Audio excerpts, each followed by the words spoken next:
நம்ம ஊர் வந்து காயல் பட்டினமா காயல் பட்டணமா? காயல் பட்டணம். கடலோரங்கிறது தான் இதோடைய வரலாறு. கடலோரம் வழியாக இங்கே வந்தவங்க தான் யமன் நாட்டிலேருந்தும் ஈஜிப்ட்லேருந்து வந்தவங்க தான் இங்கே குடியேறி. பட்டினம்னு எழுதுனா 2 சுழி என்னன்னா போடுவாங்க. சரி. பட்டணம்னு எழுதுனா 3 சுழி நானும்.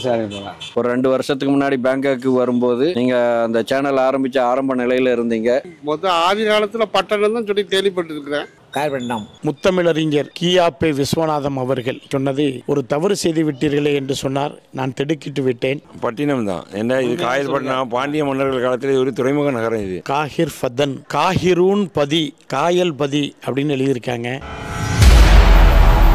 இப்போ நம்மளுடைய தக்காத்தூர் நண்பர்கள் சங்கம் அவங்கள்ட்ட கேட்போம். நம்ம ஊர் வந்து காயல் பட்டினமா காயல் பட்டணமா? காயல் பட்டணம். பட்டணம் தானா? ஆமாம் ஆமாம். நீங்க சொல்லுங்க. காயல் பட்டணம். காயல் பட்டினம். காயல் பட்டணம் தான். நம்ம ரயில்வே ஸ்டேஷனில் காயல் பட்டினம்னு இருக்குது. அதை மாற்றுறதுக்காண்டிய மெகா மற்ற அமைப்புகள் கோரிக்கை கொடுத்துருக்காங்க. இன்ஷா அல்லாஹ் விரைவில் மாறும்னு எதிர்பார்ப்போம். காயல் பட்டினம். நீங்க? காயல் பட்டினம். காயல் பட்டினம். பாருங்க, இருக்கிறதுல 7 பேர் நிற்கிறோம். அதில் 3 பேர் காயல் பட்டினங்கிறாங்க, 4 பேர் காயல் பட்டினங்கிறாங்க. இப்படிதான் இருக்குது. தொடர்ந்து மற்ற மக்களுடைய கருத்து என்னான்னு கேட்போம் வாங்க. நம்முடைய நண்பர் சொல்லின் செல்வர் எஸ்கே சாலி அவர்கள்ட்ட கேட்போம். நம்ம ஊர் காயல் பட்டினமா காயல் பட்டணமா? அதாவது காயல் பட்டினம்னு சொல்லுவாங்க, பட்டணம்னு சொல்லுவாங்க. காயல் பட்டணம் வந்து ஒரு பாரம்பரியமிக்க ஊர், வரலாற்று சிறப்புமிக்க ஊர். இதுக்கு வந்து ஒரு 850 ஆண்டு பாரம்பரியம் இருக்குதுங்கிறதுக்கு வரலாற்று பூர்வமாக சொல்ல முடியும். செவி வழி செய்தியாக இதுக்கு 1000க்கும் மேற்பட்ட ஆண்டுகள் பாரம்பரியம் இருக்குன்னு சொல்லுவாங்க. இந்த ஊர் அந்த காலத்திலேருந்தே காயல் பட்டணம், காயல் பட்டினம் 2 வகையாகவும் அழைக்கப்பட்டு வந்திருக்குது. 2க்குமே வந்து பொருள் தர்ற மாதிரி தான் இந்த ஊருடைய நிலையும் இருக்கு. குக்கிராமங்கள் போல இல்லாமல் ஒரு நகரம் மாதிரி இருக்கிறனால பட்டணம்னா நகரம், பட்டினம்னு சொன்னா கடலோர ஊர்களுக்கு வந்து பட்டினம்னு சொல்லுவாங்க. அப்படித்தான் நம்ம தமிழ்ல படிச்சிருக்கிறோம். இந்த இப்படி போனீங்கன்னு சொன்னா வீரபாண்டியன் பட்டினம், அப்படி காயல்பட்டினம் தாண்டி ஜெகதாப்பட்டினம், எஸ்பி பட்டினம், அம்மா பட்டினம், அதிராம்பட்டினம், முத்துப்பேட்டை, இந்த பட்டினங்கள் எல்லாம் பார்த்துக்கிட்டோம்னா இது எல்லாமே வந்து கடலோரத்தில் இருக்கும். பட்டினம்னு பேர் வந்தாலே அந்த ஊர்ல கடல் இருக்குன்னு புரிஞ்சுக்கலாம். ஆக காயல் பட்டினம்ங்கிறது தான் அந்த உண்மையான பேரா இருந்திருக்கும். பட்டணம்ங்கிறது அந்த ஊருடைய தன்மையை வச்சு இது ஒரு நகர அளவுல இருக்குது அப்படிங்கிறக்கா பட்டணம் சொல்லப்பட்டிருக்கலாம். பதிவுல இருக்கிறது பட்டினம் தான். அது பட்டினம்னு கூப்பிடுறது தான் சரியா இருக்கும். ஓகே, இது நல்ல விஷயம். இதில் எந்த மாற்று கருத்தும் இல்லை. இப்போ எந்த ஊருக்குமே சரி ஒரு ஊரை ஒரு ஊர் பேரில் தான் அழைப்பாங்க. அதை எழுத்து வடிவத்தில் பார்க்கும்போது இப்போ ஆறுமுனேரியோ திருச்செந்தூரோ தூத்துக்குடியோ ஒரு எழுத்து கூட பிழை மாறாமல் அப்படியே தான் இருக்க பார்த்துது. அது நம்முடைய காயல்பட்டினம் நகராட்சி வெளியே காயல்பட்டினம் இருக்குது, உள்ள கல்வெட்டில் காயல்பட்டினம் இருக்குது, வண்டியில் காயல்பட்டினம் இருக்குது, பல இதுகளில் மாறி மாறி இருக்குது. இதுக்கு ஏதாவது ஒரு வரமுறை கொண்டு வந்து எழுத்துபடி அட்லீஸ்ட் வந்து இந்த அரசு எந்திரங்களையாவது ஒரே இதில் வந்தால் நல்லா இருக்குமே. கூப்பிடுறது பல மாதிரி இருந்தால் பரவாயில்ல. அதுக்கு எதுவும் வாய்ப்பு இருக்குதா? அதுக்கு முயற்சி எதுவும் முறைப்படுத்தப்படணும். அதாவது காயல் பட்டினம்னு காயல்பட்டினம் நகராட்சியில் போடுறாங்க. ஆனால் அதுலேயும் வந்து எழுத்து பிழை இருக்கு. பட்டணமா பட்டினமாங்கிறதுல கருத்து மாற்றங்கள் தான் இருக்கும்.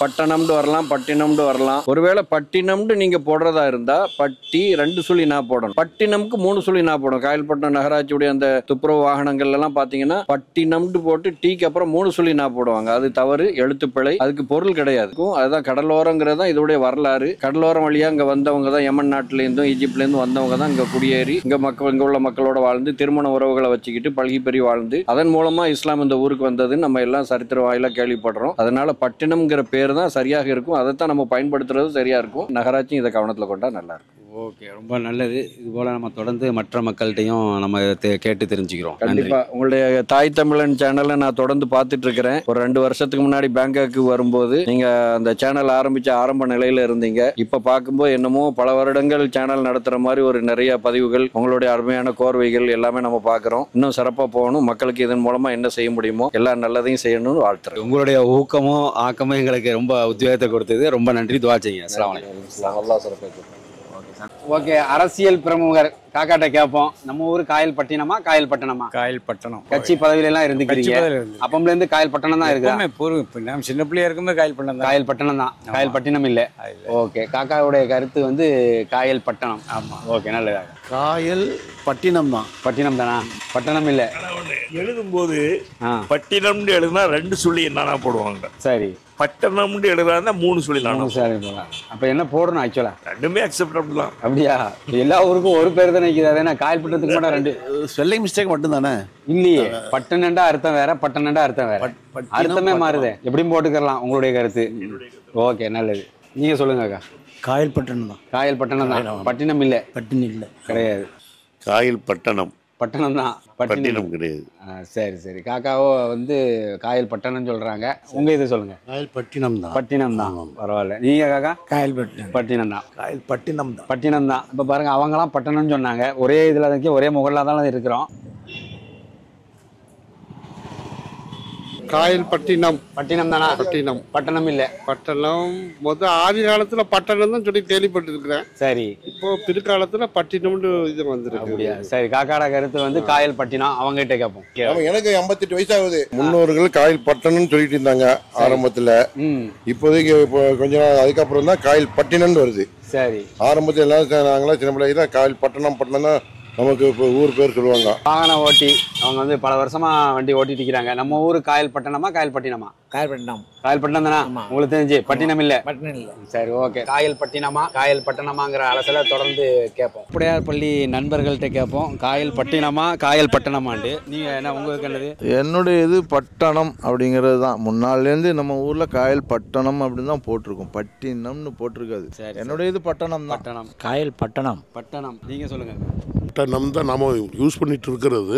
எங்க சார் சொல்லி தந்த மாதிரி பட்டினம் தான் வரும். பட்டினம் தான். பட்டினம் தான். நாங்கள் ஸ்கூலில் படிக்கும்போது கடற்கரை ஒட்டி இருக்கிற நகரத்துக்கு வந்து பட்டினம்னு வரலாறு ஆசிரியர் வந்து படித்து தந்தார். பட்டினம் தான். ஏன்னா இது காயல் பட்டினம் பாண்டிய மன்னர்கள் காலத்தில் இது ஒரு துறைமுக நகரம் இது. அதனால இது பட்டினம் தான். கடல் சார்ந்த ஊர், கடல் இல்லாத ஒரு நகரத்தை தான் பட்டணம் அப்படிம்பாங்க. சென்னை பட்டினம் தான். ஆமாம். அதாவது என்னுடைய இதுவும் பட்டினம் தான் எனக்கு தோன்றுது. பட்டினமா பட்டணமான்னு சொல்லிட்டு ஒரு விவாதம் ஒன்று நடந்தது. அது இப்போ ஞாபகத்துக்கு இல்லை. பட் ஆனால் அதை பிரட்டி பார்த்தா அதை சொல்லுவாங்க. பட்டணம்டா எதை குறிப்பிடுவாங்க, பட்டினம்டா எதை குறிப்பிடுவாங்கிறது காயல் பட்டினம் தான். ஓகே. எனக்கு தெரிஞ்ச வரைக்கும் காயல் பட்டணம் அப்படின்னு தான் நானும் கேள்விப்பட்டிருக்கேன். ஏன்னா எனக்கு சரியான ஒரு இது தெரியல. நம்மளுடைய அந்த கற்புடையார் நண்பர்கள் ஒரு 8 பேர் உட்காந்து பேசிட்டு இருக்கிறாங்க. அதில் 4 பேர் காயல் பட்டணம், 4 பேர் காயல் பட்டினம் சொல்கிறாங்க. இப்படி தான் ஊரெல்லாம் இப்படி தான் இருக்குது. ஒரு ஆள் காயல் பட்டினம், ஒரு ஆள் காயல் பட்டினம் சொல்கிறாங்க. தொடர்ந்து நம்ம பொதுமக்கள்கிட்ட கேட்போம் வாங்க. இந்தியன் யூனியன் முஸ்லீம் லீக்கினுடைய மூத்த நிர்வாகி, நம்முடைய முன்னாள் பேரூராட்சி மன்றத்தினுடைய முக்கிய பங்குகளை வைத்தவங்க தான் காயல் மஹபூப் காக்கா. அவங்ககிட்ட கேட்போம், காயல் பட்டினமா காயல் பட்டணமா, ஏன் இந்த ஊரில் வந்து 2 விதமாக அழைக்கிறாங்க, ஆனால் எழுதுறது 4 விதமாக எழுதுகிறாங்க. அவங்ககிட்ட கேட்டு தெரிஞ்சுக்கிறோம். காயல் பட்டினம், காயல் பட்டணம் ஆங்கிலத்தில் காயல் பட்டணம் அப்படின்னு சொல்லப்படுது. பொதுவாக கடலும் கடற்கரை ஓரமும் உள்ள ஊர்களை பட்டினம் என்று சொல்லுவார்கள். அந்த வகையில் ஒரு இயற்கை துறைமுகம் கடந்த காலத்தில் அமைந்த நம்முடைய காயல் பட்டினத்தை காயல் பட்டினம் என்றுதான் அழைக்க வேண்டும் என்பதே அறிஞர்களுடைய கருத்து. குறிப்பாக சொல்ல வேண்டுமேயானால் முத்தமிழறிஞர் கியாபே விஸ்வநாதம் அவர்கள் நம்முடைய காயல் பட்டினம் பேரூராட்சி 100ஆண்டு சிறப்பு மலரை நான் தயாரித்து நம்முடைய முன்னாள் தலைவர் VMS லெப்பை ஹாஜியார் அவர்களோடு சென்று அவர்களிடத்தில் கொடுத்த போது முத்தமிழ் காவலர் அவர்கள் சொன்னது, அந்த அட்டை படத்தை பார்த்துவிட்டு ஒரு தவறு செய்து விட்டீர்களே என்று சொன்னார். நான் திடுக்கிட்டு விட்டேன். என்ன என்று கேட்டபோது அவர் சொன்னார், காயல் பட்டணம் என்று எழுதாதீர்கள், காயல் பட்டினம் என்பதுதான் அது வரலாற்று பெருமை என்று அவர் நினைவுபடுத்தினார். அந்த 1991 இன்றைக்கு வரையிலும் நான் காயல் பட்டினம் என்கின்ற அந்த சொல்லைத்தான் பயன்படுத்தி வருகிறேன். பொதுவாக ஒரு பெரிய ஊரை பட்டணம் என்று சொல்லுவார்கள். சென்னை பட்டணம், சென்னையில் கடற்கரை இருக்கிறதே, அதை பட்டணம் என்று அழைக்கலாமா என்று கேட்டால் சென்னை பட்டணம் தான். ஆனால் பட்டினப்பாக்கம் என்று சொல்லுவது இந்த கடலும் கடலை ஒட்டிய அந்த பகுதியும். ஆக அந்த கடலும் கடலை ஒட்டிய பகுதிகள் அடங்கிய அந்த ஊர்களை பட்டினம் என்று அழைப்பதுதான் சிறப்பாக இருக்கும். நம்முடைய ஊரை பொறுத்தவரையில் காயல் பட்டினம் என்று அழைப்பதுதான் அது பொருத்தமாக இருக்கும். ஏனென்றால் அது வரலாற்று பெருமைக்குரிய ஒரு ஊராக இருக்கிறது. காயல் பட்டணம் என்று சொல்லுகிறார்கள், ஆவணங்களிலும் காயல் பட்டணம் என்றே வருகிறது. அது ஒரு பெரிய ஊராக இருக்கின்ற காரணத்தாலும் ஏறத்தாழ 16,000 வீடுகள், 50,000 மேற்பட்ட மக்கள் இருக்கக்கூடிய காரணத்தால் பட்டணம் என்றும் அழைக்கிறார்கள்.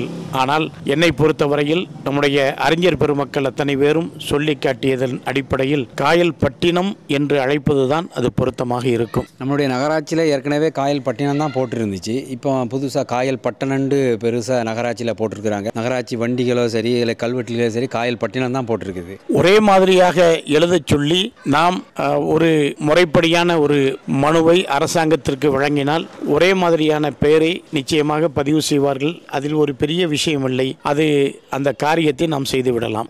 நல்லது காக்கா. அப்புறம் வந்து அந்த கல்வெட்டுகள் நான் பார்த்த போகிறோம் 1988 வந்து இந்த புதிய பஸ் ஸ்டாண்டு பேருந்து நிலையம் திறக்கும்போது தனுஷ்கோடி ஆதித்யன் அவர்களுடைய அந்த கல்வெட்டில் பார்த்தேன் காயல் பட்டணம்னு இருக்குது. இந்த முன்னாள் முதலமைச்சர் காமராஜர் வந்து இந்த தண்ணி டேங்க் வாட்டர் டேங்கை திறந்துருக்காங்க. அந்த கல்வெட்டுலையும் காயல் பட்டணம் இருக்குது 1955. அப்பவுமே காயல் பட்டணம் தானே இருக்குது. பழைய கல்வெட்டுக்களை நீங்கள் பார்த்தீங்கன்னா காஹிர் ஃபதன், காஹிரூன் பதி அப்படின்னு எழுதியிருக்காங்க, காயல் பதி அப்படின்னு எழுதியிருக்காங்க. ஆனால் வரலாற்றில் வந்து காயல் பட்டினம் என்று எழுதுவதுதான் பொருத்தமாக இருக்கும். அது வந்து 1991 முன்னால் இதை பற்றிய சிந்தனைகள் யாருக்கும் வரவில்லை. காயல் பட்டணம் என்றே தான் எல்லாரும் இழைத்து வந்தார்கள். அதே நேரத்தில் நம்முடைய முத்தமிழ் காவலர் கியாப்பை விஸ்வநாதன் அவர்கள் அதனுடைய முக்கியத்துவத்தை வலியுறுத்தி சொன்னதன் அடிப்படையில் அன்றிலிருந்து நாங்கள் எல்லா ஆவணங்களிலும் எல்லா விடயங்களிலும் காயல் பட்டினம் என்கின்ற பெயரைத்தான் பயன்படுத்தி வருகிறோம். நல்லது காக்கா சொன்னது போல இந்த தமிழ் அறிஞர்கள் தமிழ் ப்ரொஃபஸர்கள் ஏற்கனவே என்னுடைய கல்லூரி ப்ரொஃபஸர் அப்துல் ரசாக் அவர்களும் இந்த விஷயத்தை சொன்னாங்க. பாப்போம் இதுக்கு ஒரு சரியான ஒரு வரையறையை நம்ம ஊர் மக்கள் சேர்ந்து ஒரே பேரில் எழுதுகிற மாதிரி வந்தால் நல்லாயிருக்கும். பாப்போம் காக்காவுடைய அந்த முயற்சியும் கண்டிப்பாக இருக்கும். ரொம்ப நன்றி காக்கா. அஸ்ஸலாமு அலைக்கும். நன்றி. ஓகே அஸ்ஸலாமு அலைக்கும்.